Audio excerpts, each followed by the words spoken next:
There's a person in every family who keeps the peace. The one who smooths things over before they explode. The one who changes the subject when the room gets tense. The one who apologizes first, even when they didn't do anything wrong. And if that's you, you probably think of yourself as the easy one, the reasonable one, the one everybody can rely on. And you've been told that your whole life. What a peacemaker, what a gift. But here's what almost nobody tells the family peacekeeper. The peace you're keeping isn't yours. You're the thermostat of a system that runs on your self-suppression. And the longer you hold that position, the more you disappear into it.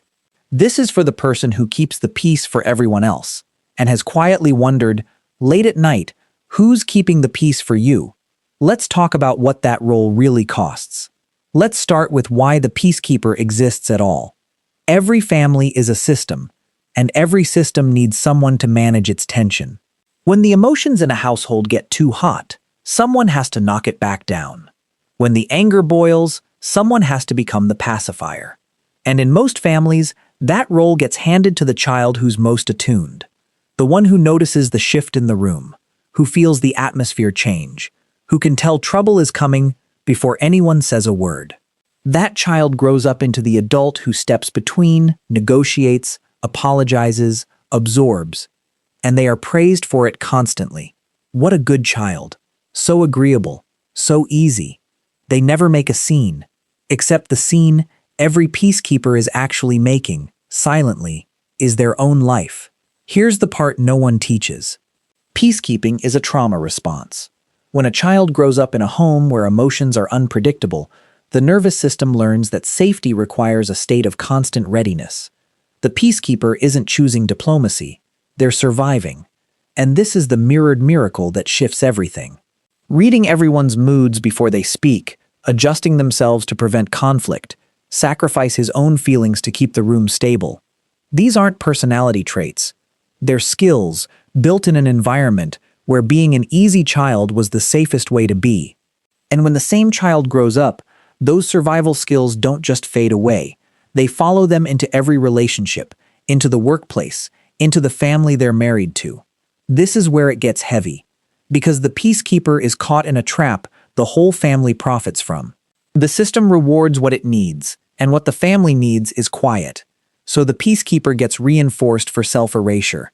Every time they swallow their anger to keep things easy, the room breathes. Every time they apologize for things they didn't do, the conflict ends. They are actually the most functional and the most rewarded member of the family. And every reward teaches them that their own emotions are the disruption. Their feelings are what must be sacrificed. And eventually, the peacekeeper learns the hardest lesson of all. Their own inner storm is the storm they must never show. Let me name what this does to a person. First, the peacekeeper becomes exhausted in ways they can't explain. They absorb tension other people don't even notice. They carry the emotional weight of me. And they burn. Because holding everyone's balance while giving away your own is exhausting even as a full-time job. Second, the peacekeeper has a quiet, persistent problem with anger. Not because they're angry people, but because their anger was never allowed what? Every shut door, every wasted rage, every hello they said when they wanted to say no, gave anger a place to hide. And hidden anger doesn't disappear. It leaks out in weird ways. It's sarcasm. It's the sudden urge to snap at nothing. It's the exhaustion that everyone calls mood without seeing its name. Third, and this is the cruel one, the peacekeeper's sense of self is built on other people. Their identity is being the role in the system, not being a person. So they get tangled in invisible maintenance work, always adjusting, always restoring balance. When asked what they want, the answer is, I don't know, it's fine, whatever everyone else needs. Sounds like generosity, but under it is empty. The peacekeeper has never been coached on what the world wants. They've been coaching on what everyone else needs and forgetting to save a space for their own. Now, the reframe, and this is the part that changes everything. The peacekeeper feels the room with an accuracy. That's not a weakness. It's a rare ability. It's called emotional attunement. It means the natural gift to sense what others feel before they say it. Most people can't do what you do, and time. And the skill doesn't have to be thrown away. It has to be claimed. Claim it. They hold space for others. Claim it, and they can finally hold space for themselves. How? I have 4 paths for them. First, they begin by noticing their body, not the room. For the whole life, the peacekeeper's attention has been pointed outward, reading the weather of other people. Its translation is 180 degrees. What am I feeling? When the room gets tense, where does my chest go? Second, they practice saying their own feelings out loud. Not to everyone at first, just in their own head. One small honest sentence. I'm tired of this.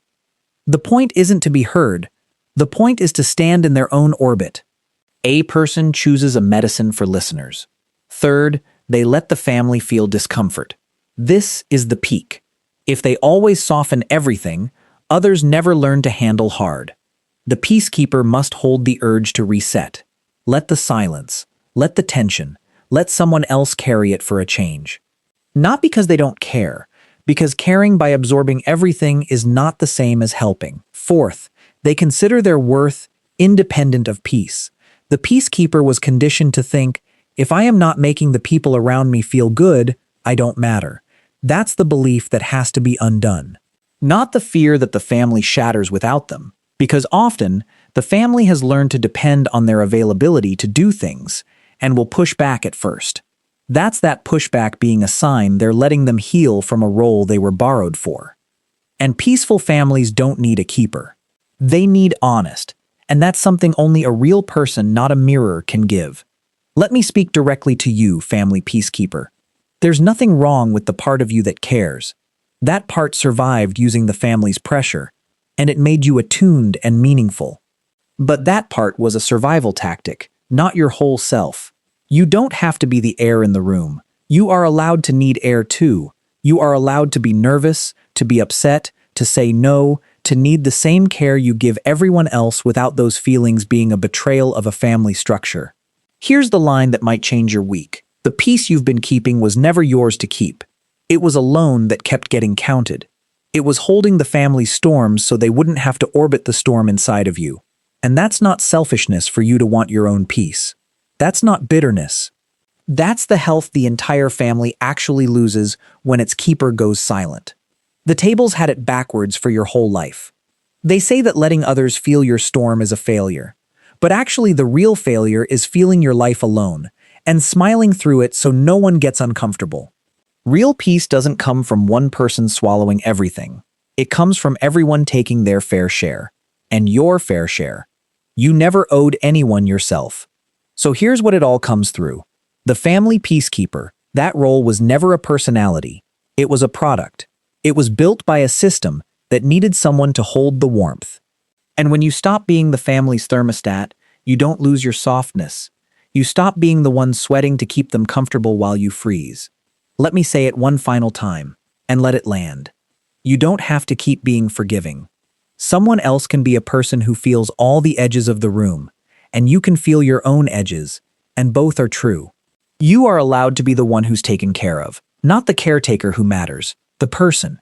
You can finally be someone who keeps the peace for their own life, starting with the room inside of you. Subscribe to MindToAct for more psychology that sees the role you were handed and helps you hand it back.